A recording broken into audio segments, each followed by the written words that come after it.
নমস্কার, শুরু করছি আজকের সংবাদ।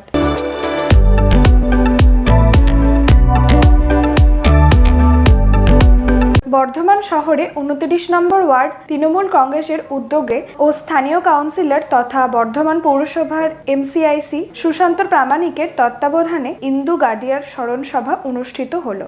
এ প্রসঙ্গে সুশান্ত প্রামাণিক জানান, 1969 সালে 11ই ডিসেম্বর ইন্দু গাডিয়া সিপিএম এর দুষ্কৃতীদের হাতে খুন হন। তারপর থেকে ডানপন্থী ছাত্র আন্দোলনের এই শহীদকে এখানে প্রতি বছর শ্রদ্ধা নিবেদন করা হয়। এদিনের স্মরণ সভায় বিশিষ্টদের মধ্যে উপস্থিত ছিলেন বর্ধমান দক্ষিণ বিধানসভা কেন্দ্রের বিধায়ক খোকন দাস, বর্ধমান উন্নয়ন পর্ষদের চেয়ারম্যান উজ্জ্বল প্রামাণিক, বর্ধমান পৌরসভার এমসিআইসি উমা শাইন ও প্রদীপ রহমান, কাউন্সিলর শাহাবুদ্দিন খান, ইন্তেখাব আলম, রূপালী কৈবর্ত, স্বীকৃতি হাজরা প্রমুখ।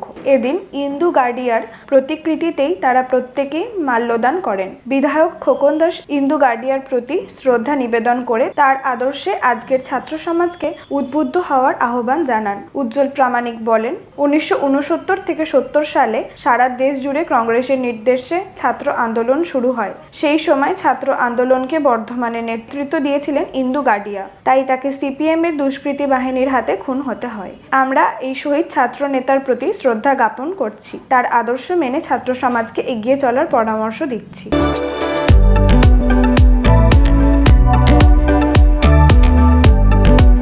বর্ধমান শহরের 35টি ওয়ার্ডে তৃণমূল সংখ্যালঘু সেলের পক্ষ থেকে এসআইআর এর কাজে সাধারণ মানুষের পাশে থেকে সব রকম সহযোগিতা করা হয়েছে। এ খবর জানিয়েছেন বর্ধমান শহর তৃণমূল সংখ্যালঘু সেলের সভাপতি তাজিবুর রহমান। তিনি জানান, গত 4 নভেম্বর থেকে 11ই ডিসেম্বর পর্যন্ত এসআইআর এর ফর্ম পূরণের কাজ হয়েছে।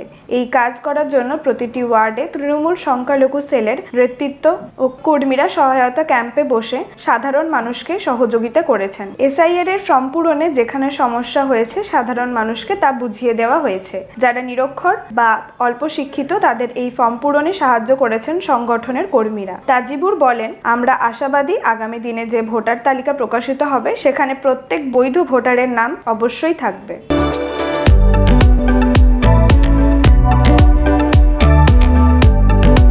আজকের সংবাদ এই পর্যন্তই। নমস্কার।